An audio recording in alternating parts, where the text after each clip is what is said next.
dear students, welcome back to my channel. In this video, I'm going to explain very important concept in national income accounting, that is methods of calculating national income. Okay, the concept is methods of calculating national income. Okay, there are mainly three methods to calculate national income. Main agi ನಾವು three methods na ನೋಡ್ತೀವಿ to calculate national income. The first one is product method or value added method. First one is product method or value added method. Second one, expenditure method. And the third one is income method. Okay, so these are the three methods to calculate the national income. Okay, yaudu product method or value added method. Second one is expenditure method, and the third one is income method. Okay, now I would like to start with the first one, that is product method or value added method. The first one is product method or value added method. What is this? What it shows? Okay, the product method or value added method is the method which measures national income in terms of value. Okay, so this method measures the national income in terms of value. Andre ಇಲ್ಲಿ ಪ್ರತಿಯೊಂದಕ್ಕೂ ನಾವು ಏನ್ನ ಕೊಟ್ ಮಾಡ್ತಾ ಹೋಗ್ತೀವಿ, we are giving value for each and every product which is produced in our country. Okay, ನಮ್ಮ ಕಂಟ್ರಿಲಿ production ಆಗ್ತಿರುವಂತ ಪ್ರತಿಯೊಂದಕ್ಕೂ we are giving value. Okay, so product method or value added method is that method which measures national income in terms of value. Okay, or so there is another definition for this. So addition by each producing enterprise, addition by each producing enterprise in the economy during an accounting year. ಎಕಾನಮಿಲಿ ಇರುವಂತ ಪ್ರತಿಯೊಂದು enterprise ಆ ಒಂದು production ಗೆ ಏನ್ addition ಮಾಡ್ತಾ ಹೋಗುತ್ತೆ, that's what we call product method. Addition by each producing enterprise in the economy during and accounting year. ಒಂದು accounting year ಅಲ್ಲಿ ಅದು ಏನ್ ಪ್ರೊಡಕ್ಷನ್ ಮಾಡಿ ಅಡಪ್ ಆಗ್ತಾ ಇದೆ, ದಟ್ಸ್ ವಾಟ್ ವಿ ಕಾಲ್ ಏನಂತ ಹೇಳ್ತೀವಿ, ಅದನ್ನ ಪ್ರಾಡಕ್ಟ್ ಮೆಥಡ್ ಅಂತ ಹೇಳ್ತೀವಿ. Or another definition, the difference between the value of final output and input at each stage of producing. Okay, a production, the difference between the value of final output and input at each stage of production is called value added method. Okay, so ನಾವು ಇವಾಗ ಏನ್ difference ನ calculate ಮಾಡ್ತಾ ಇದ್ವಿ between the value of input and the output, ಅದೆರಡರ ಮಧ್ಯೆ ಇರುವಂತ ಒಂದು ಡಿಫರೆನ್ಸ್ ನ ಅಥವಾ ಪ್ರತಿ ಸ್ಟೇಜಸ್ ಅಲ್ಲಿ ಏನ್ ಚೇಂಜಸ್ ಆಗ್ತಾ ಹೋಗುತ್ತೆ, that's what we call product method. Okay, so the difference between the value of final output and input at each stage of production is called value added method. Okay, so now I think the definition is clear. Okay, ಏನ್ ಮಾಡ್ತೀವಿ, for each and every stage ಅಲ್ಲಿ ನಾವು value ನ add ಮಾಡ್ತಾ ಹೋಗ್ತೀವಿ. we are measuring with the help of money ಅಥವಾ ಒಂದು production ಗೆ ನಾವು ಏನ್ ಮಾಡ್ತಾ ಇದೀವಿ, ವ್ಯಾಲ್ಯೂ ನ ಫೈಂಡ್ ಔಟ್ ಮಾಡ್ತಾ ಹೋಗ್ತಾ ಇದೀವಿ. the difference between the value of input and the output, ಏನ್ ಡಿಫರೆನ್ಸ್ ಇದೆ at each stage of production, that's what we call value added method. Okay, so ಇದು ನಿಮ್ಗೆ ಇನ್ನೂ ಸಿಂಪ್ಲಿಫೈ ಆಗಿ ಅರ್ಥ ಮಾಡಿಸ್ಬೇಕು ಅಂದ್ರೆ there is a example. Okay, so the example here we are taking only the two kinds of producers in the economy. ಇಲ್ಲಿ ನಾವು consider ಮಾಡ್ತಿರೋದು there are only the two kinds of producers in the economy. They are wheat producer and a bread maker. ಇಲ್ಲಿ ನಾವು ಇಬ್ಬರನ್ನ example ಆಗಿ ತಗೊಂಡಿದ್ದೀನಿ, that is wheat producer and bread maker ಇದ್ದಾರೆ. Okay, so wheat producer usually ನಾವು ಅವ್ರನ್ನ farmer ಅಂತ ಹೇಳ್ತಾ ಇದ್ವಿ, ಬ್ರೆಡ್ ಮೇಕರ್ ಇದ್ದಾರೆ. Okay, so now the wheat producer grow wheat and ಈ do not need any input rather than land. ಅವನು assumption ಮಾಡ್ಕೋತಾ ಇದ್ದಾರೆ.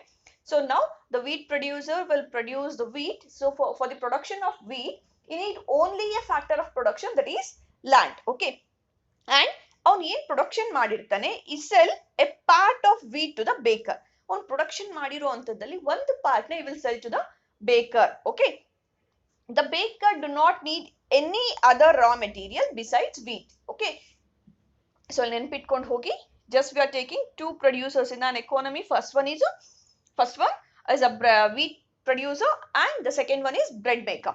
Okay, the wheat producer, you will think that you need only one raw material, that is land. Okay, and the bread maker, you think that so you need only a raw material, that is wheat. And what the wheat producer will produce, adರಲ್ಲಿ half of the wheat na will sell to the bread maker ಗೆ sale ಮಾಡ್ತಾ ಹೋಗ್ತಾನೆ. Okay, so the farmer produce 100 units of wheat. Now the farmer will produce 100 units of wheat ನ production ಮಾಡ್ತಾ ಇದ್ದಾನೆ. out of this he will sold 50 units of wheat to the baker. So ಎಷ್ಟು total production ಮಾಡಿದಾನೆ 100 units of wheat ನ production ಮಾಡಿದಾನೆ. So 100 units ಅಲ್ಲಿ he will sell the 50 units of wheat to the baker. ಅಂದ್ರೆ ಈ 50 ನ ಏನ್ ಮಾಡ್ತಿದ್ದಾನೆ 50 units of wheat ನ he is keeping for a self consumption and another 50 units is giving for the baker. ಹೌದಲ್ವಾ? ಇವಾಗ ನೀವು ನಿಮ್ಮ ಮನೆಗಳಲ್ಲಿ ಈಗ ರಾಗಿ ಸೀಸನ್ ಆಗಿರೋದ್ರಿಂದ you can also observe that. So ನಿಮ್ಮ ಮನೆಗಳಿಗೆ ಎಷ್ಟು ಬೇಕೋ ಅಷ್ಟನ್ನ ಇಟ್ಕೊಂಡು ಮಿಕ್ಕಿರೋದನ್ನ ಸೇಲ್ ಮಾಡ್ತೀರಾ, ಹೌದಲ್ವಾ? So now the baker what he will do, the baker have used this amount of wheat completely. Okay, ಅವನು ಏನು 50 units of wheat ನ ತಗೊಂಡಿರ್ತಾನೆ, he will utilize that 50 units of wheat completely and he will produce 200 units of bread.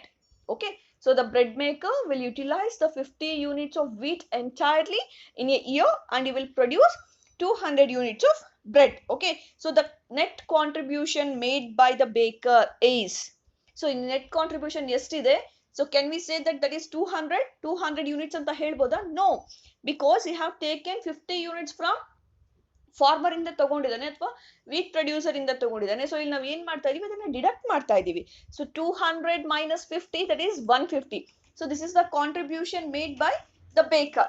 Okay, so the aggregate value of goods produced by the simple economy is 100 units. ಈ 100 units ಯಾರ್ದು? 100 units by the farmer and 150 units by the baker. Okay, so the total contribution is 250. Net contribution as 250 ಆಗುತ್ತೆ ಒಂದು economy. Clear ಆಗ್ತಿದೆಯಾ ನಿಮಗೆ? So ಇಲ್ಲಿ 250 100 ಯಾರ್ದ contribution? The 100 contribution by the farmer and 200 units of bread ನ ಯಾರು production ಮಾಡ್ತಾರೆ? Baker production ಮಾಡ್ತಾನೆ. 200 units ಅಲ್ಲಿ we will deduct 50 units. Why we have to deduct? Because the 50 units will taken by the farmer. ನಾವು farmer ಕಡೆಯಿಂದ ತಗೊಂಡಿರ್ತೀವಿ, so we will ಅದನ್ನ deduct ಮಾಡ್ತಾ ಹೋಗ್ತಾ ಇದೀವಿ, ಯಾಕಂದ್ರೆ ಒಂದ್ ಕಡೆ ಅದನ್ನ ಫೈನಲ್ ಗುಡ್ ಆಗಿ ಕನ್ಸಿಡರ್ ಮಾಡ್ಬಿಟ್ಟಿದೀವಿ, ಹೌದಲ್ವಾ? ಸೊ ನಾವು the total contribution, okay, ಎಷ್ಟಿದೆ? 250 units ಇದೆ. This is about the product method. Is it clear? ಇಲ್ಲಿ ನೆನ್ಪಿಟ್ಕೊಳ್ಳಿ, ಪ್ರಾಡಕ್ಟ್ ಮೆಥಡ್ ಅಲ್ಲಿ we are giving ಪ್ರತಿಯೊಂದಕ್ಕೂ we are giving value. Okay, then you have to write the meaning. So what is that meaning? The difference between the value of final output and input at each stage of production is called value added method or product method ಆಗುತ್ತೆ. So ಇಲ್ಲಿ example ಕೊಟ್ಟಿದ್ದೀನ, points wise ನೀವು ಅದನ್ನ ನೆನಪಿಟ್ಕೊಳ್ತಾ ಹೋಗಿ. So first point, so for the sake of example we are taking only two producers. The two producers are, first one is wheat producer and the second one is bread maker. ಹೌದಾ? two producers ಆಯ್ತು.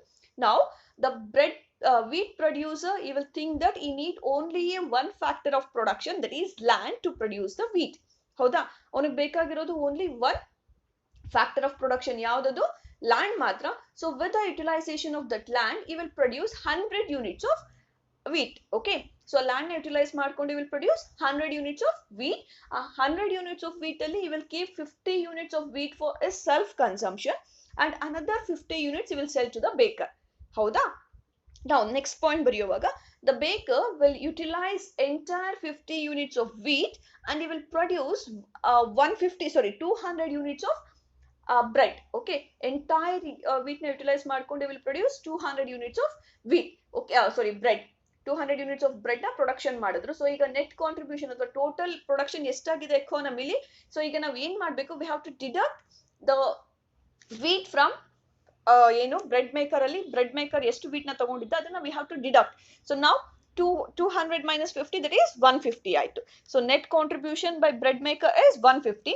then wheat ಇದು ಈಗ wheat production ಎಷ್ಟಾಯ್ತು? 100. So 100 plus 150, that is 250 is the net contribution in a year. So ಒಂದು ವರ್ಷದಲ್ಲಿ production ಆಗಿದ್ದು ಏನು ಅದನ್ನ ನಾವೇನಂತ ಹೇಳ್ತೀವಿ? Product method. ಓಕೆ, ಸೊ ಇದರಲ್ಲಿ ನೆಕ್ಸ್ಟ್ ಕಾನ್ಸೆಪ್ಟ್ ಇರುವಂತದ್ದು ನಿಮಗೆ ಇನ್ವೆಂಟರೀಸ್ ಅಂತ ಇದೆ.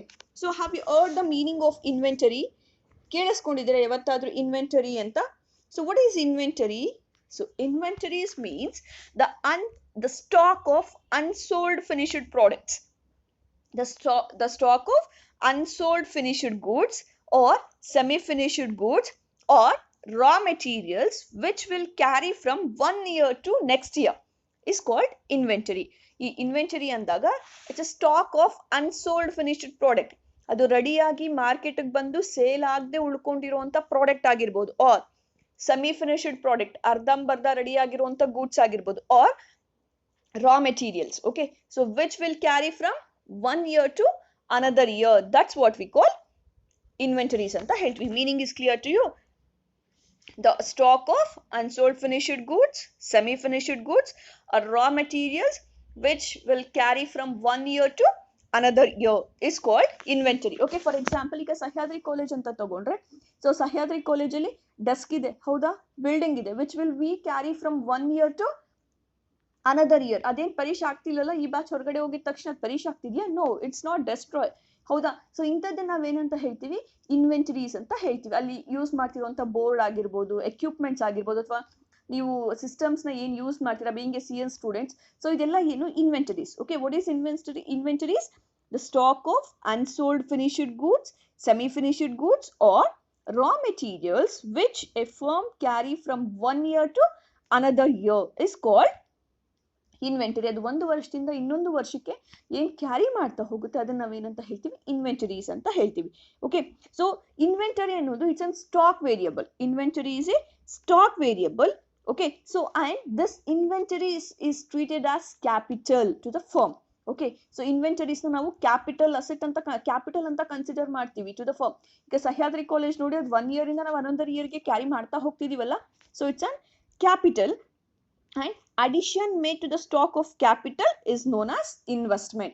ಈ ಕ್ಯಾಪಿಟಲ್ಗೆ ಏನ್ ಅಡಿಷನ್ ಆಗಿ ಆಡ್ ಮಾಡ್ತಾ ಹೋಗ್ತಿರ್ತೀವಿ, that's what we call investment. ಈ ಫಸ್ಟ್ ಬಂದಾಗ ನೋಡಿರ್ಬೋದು ಬರೀ ಗ್ರೌಂಡ್ ಫ್ಲೋರ್ ಇತ್ತು, ಇದಾದ್ಮೇಲೆ ಈಗ ಸೆಕೆಂಡ್ ಫ್ಲೋರ್ ಆಗಿದೆ, ಹೌದಲ್ವಾ. ಸೊ ಈಗ ಥರ್ಡ್ ಫ್ಲೋರ್ ಅಲ್ಲಿ ಇದೀವಿ. This is what addition. ಪ್ರತಿ ವರ್ಷ ಒಂದೊಂದು ಬಿಲ್ಡಿಂಗ್ ನ ನಾವು ಒಂದೊಂದು ಸ್ಟೆಪ್ ನ ಜಾಸ್ತಿ ಮಾಡ್ತಾ ಹೋಗ್ತಾ ಇದೀವಿ.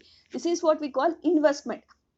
ಇರೋ ಬಿಲ್ಡಿಂಗ್ ಗೆ ಹೊಸದನ್ನ ನಾವು ಏನ್ ಮಾಡ್ತಾ ಆಡ್ ಅಪ್ ಮಾಡ್ತೀವಿ, that's what we call investment. So what is investment? Addition made to the stock of capital is known as investment. Okay, so change in inventory of a firm is treated as investment. So ಅದರಲ್ಲಿ inventories ಅಲ್ಲಿ ಏನಾದ್ರೂ change ಆದ್ರೆ ಅದನ್ನ ನಾವೇನಂತ ಹೇಳ್ತೀವಿ? Investment ಅಂತ ಹೇಳ್ತಾ ಹೋಗ್ತೀವಿ. ಓಕೆ, ಫಾರ್ ಎಕ್ಸಾಂಪಲ್ ಈಗ ಕಾಲೇಜ್ ವೆಹಿಕಲ್ ಇದೆ ಅಲ್ವಾ, ಸೊ ಕಾಲೇಜ್ ಬಸ್ ಫೆಸಿಲಿಟೀಸ್ ಇದೆ ನಿಮಗೆ.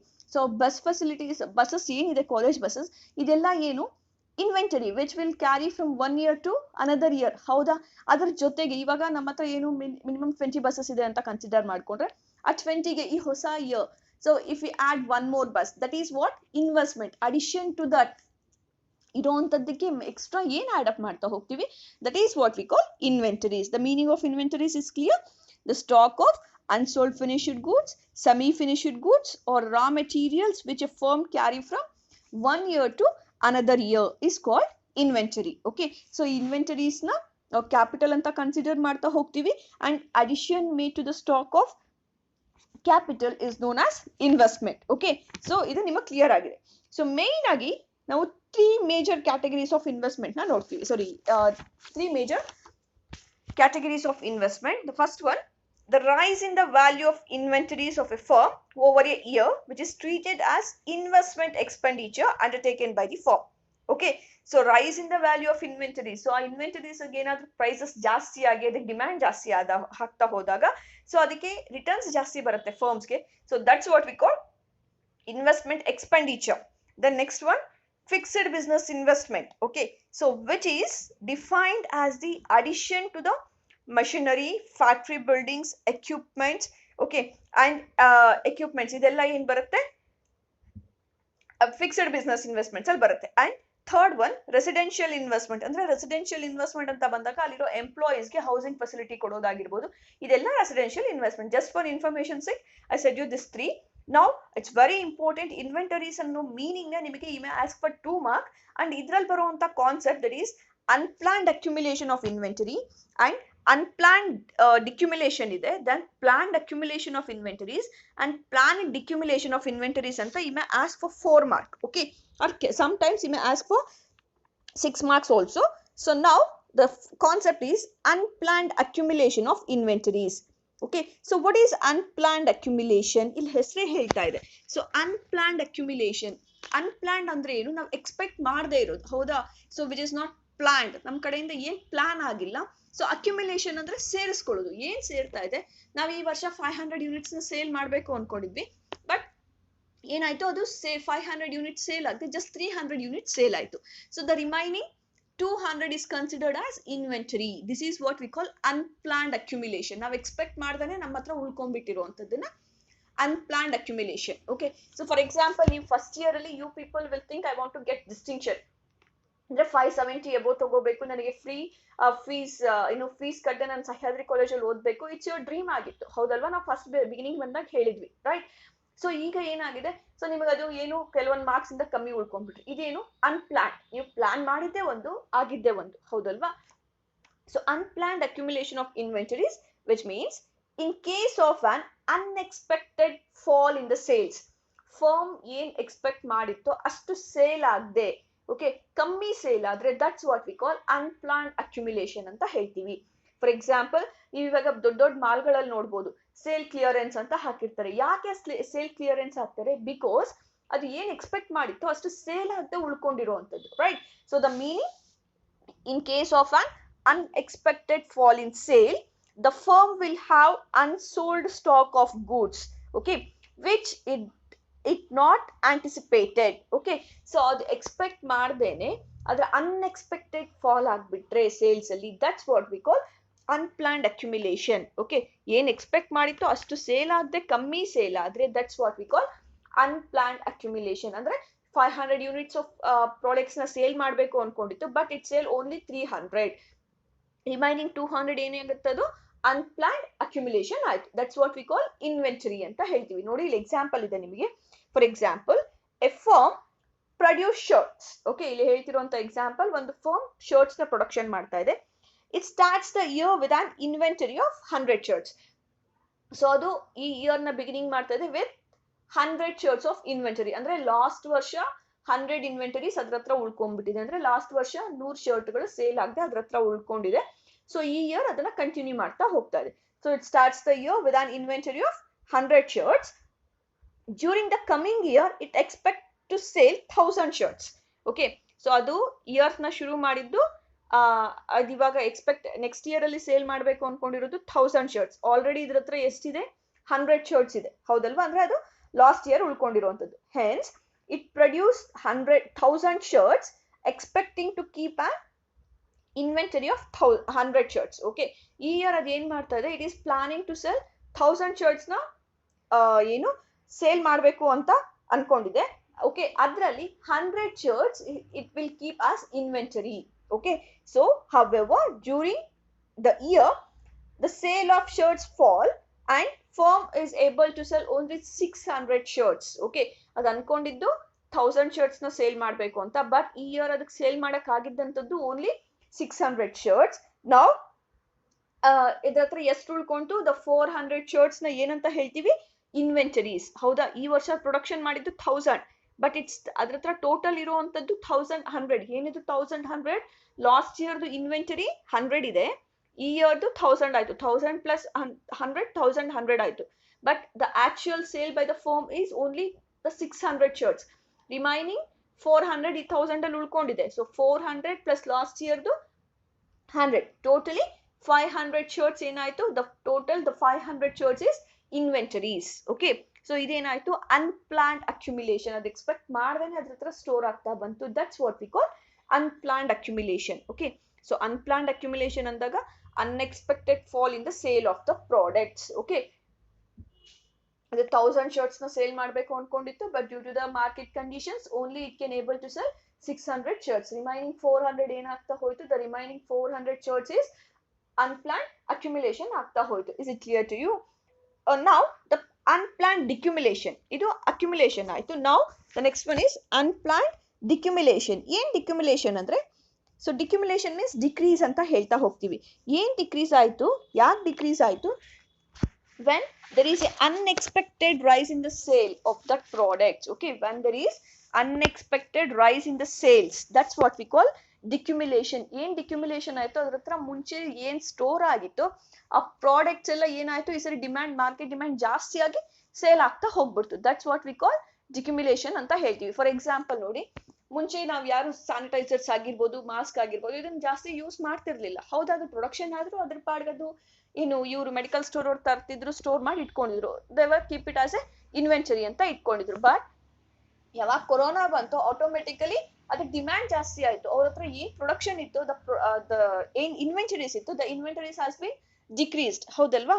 ಸೊ ಇದನ್ನ ಏನಂತ ಹೇಳ್ತೀವಿ, ಡಿಕ್ಯುಮಿಲೇಷನ್ ಅಂತ ಹೇಳ್ತೀವಿ. Unexpected rise in the sale, that's what we call decumulation ಅಂತ ಹೇಳ್ತಾ ಹೋಗ್ತೀವಿ. So what is unplanned ಡಿಕ್ಯುಮಿಲೇಷನ್?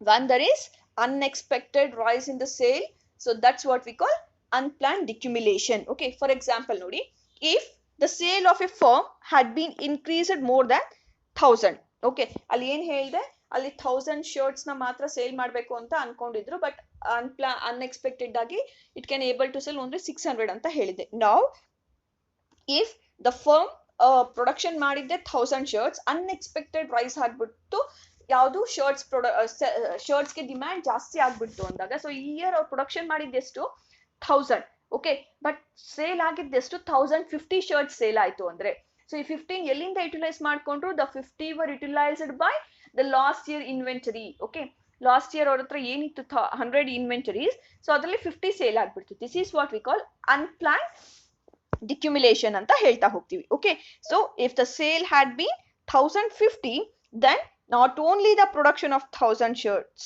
will sold. Okay, so adu adra production ಮಾಡಿದ್ದು only 1000 for this year, but it has sold 1050 shirts ಅಂದಾಗ ಆ 50 ಎಲ್ಲಿಂದ sale ಮಾಡಿದ್ರು, ಅವ್ರ ಹತ್ರ ಲಾಸ್ಟ್ ಇಯರ್ ಇರುವಂತ ಇನ್ವೆಂಟರೀಸ್ ಇಂದ ಸೇಲ್ ಮಾಡ್ತಾ ಹೋದ್ರು. This is what we call unplanned decumulation. Okay, now it's clear to you, ಹೌದಲ್ವಾ? unplanned accumulation and unplanned decumulation clear ಆಗಿದೆ, right? So in the next video I'm going to explain planned accumulation and planned decumulation and explain ಮಾಡ್ತಾ ಹೋಗ್ತೀನಿ. Okay, so and I'm requesting you that feel free to ask your doubts. Okay, so ನಿಮಗೆ ನನ್ನ WhatsApp number ಗೊತ್ತಿದೆ, feel free to ask that. This lesson is very important for the sake of examination. Don't ignore this. Thank you.